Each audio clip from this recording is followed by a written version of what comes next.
Hello everyone, welcome to Sterling Realty. আমি জগদীশ নাড়ু আরও একবার। আজকে আমি যে টপিকটা যেটা নিয়ে আলোচনা করব সেটা হচ্ছে, দেখুন, অনেকেই তো আপনারা মানে কনফিউজ হয়ে যান যে রেডি টু মুভ নেবেন না আন্ডার কনস্ট্রাকশন ফ্ল্যাট নেবেন। এটা অনেকের মধ্যেই একটা কনফিউশন থেকে থাকে। তো আমি আজকে দুটো ডিফারেন্স আমি একটা বলবো। সেটা হচ্ছে, দেখুন, আন্ডার কনস্ট্রাকশন, যেটাকে আমরা শর্ট ফর্ম ইউসি বলি। তো ইউসির দেখুন, মানে আন্ডার কনস্ট্রাকশনের দেখুন কিছু মানে বেনিফিটও আছে, আবার কিছু ইয়েও রয়েছে। যেমন ধরুন, আপনি যদি আন্ডার কনস্ট্রাকশন নেন, সেই ক্ষেত্রে কি হয়, আপনি আপনার চয়েস পাচ্ছেন। আপনি যে ফ্লোর বা যে ফেসিং, অনেক সময় দেখা যায় যে আপনার হয়তো রিকোয়ারমেন্ট হয় বেশিরভাগ থাকে হচ্ছে সাউথ ইস্ট, আপনি হয়তো মানে অন্য কিছুতে পাচ্ছেন না, কিন্তু আন্ডার কনস্ট্রাকশন হলে আপনি সাউথ ইস্ট আপনি ফেসিং পেয়ে যাচ্ছেন।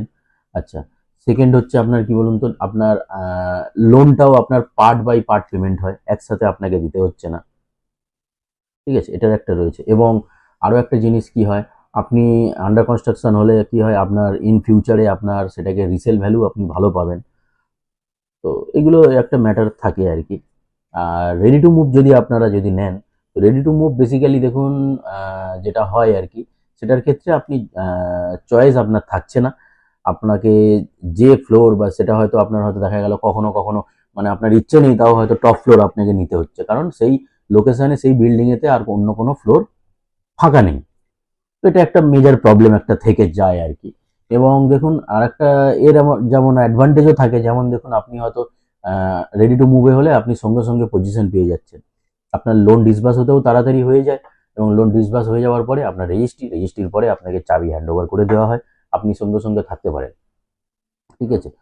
তো এবং আরও একটা জিনিস কি হয়, যে আপনার সেটার ক্ষেত্রে কি হয়, পরে যদি আপনি যদি চান তো রিসেল ভ্যালু অনেক কম হয়, কারণ যদি আপনি যদি টপ ফ্লোর যদি সেল করতে চান, তাহলে অনেক অনেক সময় কি হয়, হিটিং প্রবলেম হয়। বা আপনি হয়তো কোনো ফ্ল্যাটের হয়তো পেয়ে গেলেন, ফার্স্ট ফ্লোর পেয়ে গেলেন। ফার্স্ট ফ্লোরও যেমন কি হয়, একটা ড্রেনেজের একটা মানে একটা একটা স্মেল থেকে যায় অনেক ক্ষেত্রে। ভালো করে ড্রেনেজগুলো পরিষ্কার না হলে সেই ক্ষেত্রে কি হয়, অনেক সময় ড্রেনেজের একটা গন্ধ থেকে যায়। এটা একটা প্রবলেম হতে পারে, যার জন্য ইন ফিউচারে আপনি যদি কখনো যদি ফ্ল্যাট যদি সেল করতে যান, সেক্ষেত্রে আপনি হয়তো ভালো প্রাইস নাও পেতে পারেন। এবং আরও একটা সবথেকে বড় প্রবলেম, হয়তো আপনি হয়তো চাইছেন সাউথ ইস্ট, আপনাকে হয়তো থাকছে, আপনার কাছে অপশানই থাকছে মাত্র হয়তো নর্থ ওয়েস্ট, বা হয়তো নর্থ ফেসিং, বা হয়তো ওয়েস্ট ফেসিং।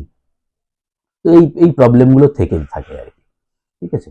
তো দেখুন, এবারে আমরা তো স্টার্লিং রিয়েলটি, তো আমি আপনাকে সেরকম কিছু বলছি না, তবে আপনি যদি মনে করেন যে আপনি কোনো প্রপার ফ্ল্যাট প্রপার লোকেশানে এবং ঠিকঠাকভাবে যদি চান, তো আমাদের পেজটাকে ফলো করবেন, লাইক করে রাখবেন। আমাদের কোম্পানির নাম হচ্ছে স্টার্লিং রিয়েলটি, রেরা অ্যাপ্রুভড। ঠিক আছে। আমরা কোনো মানে আজে বাজে কোনো প্রজেক্ট নিয়ে আমরা কাজ করি না, আমরা যাদের সাথে কাজ করি সবই প্রায় রেনাউন্ড এবং ভালো। তো যদি আপনার যদি কখনো যদি মনে হয় যে আমাদের সাথে কোনো রকম কোনো কিছু সাইট ভিজিট করবেন বা কিছু করবেন, তো অবশ্যই আমাদের স্ক্রিনে দেওয়া নাম্বারে আপনারা কন্ট্যাক্ট করবেন। আমরা আপনাদেরকে পুরো টোটাল গাইড করে দেবো।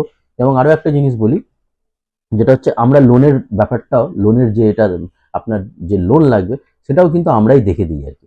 আপনি শুধু জাস্ট আপনার ইনকাম প্রুফ বা এইসবগুলো সব আমাদেরকে সাবমিট করবেন, আমরাই আপনাকে লোন প্রোভাইড করিয়ে দেবো। আমাদের বিভিন্ন ব্যাংকের সাথে আমাদের টাই আপ রয়েছে। তো এটা একটা বড় একটা রয়েছে আর কি। ঠিক আছে। তো আজকের ভিডিওটা এই পর্যন্তই। নেক্সট ভিডিও দেখতে হলে আমাদের সাথে লাইক করবেন এবং সাবস্ক্রাইব করে দেবেন। ওকে, থ্যাংক ইউ।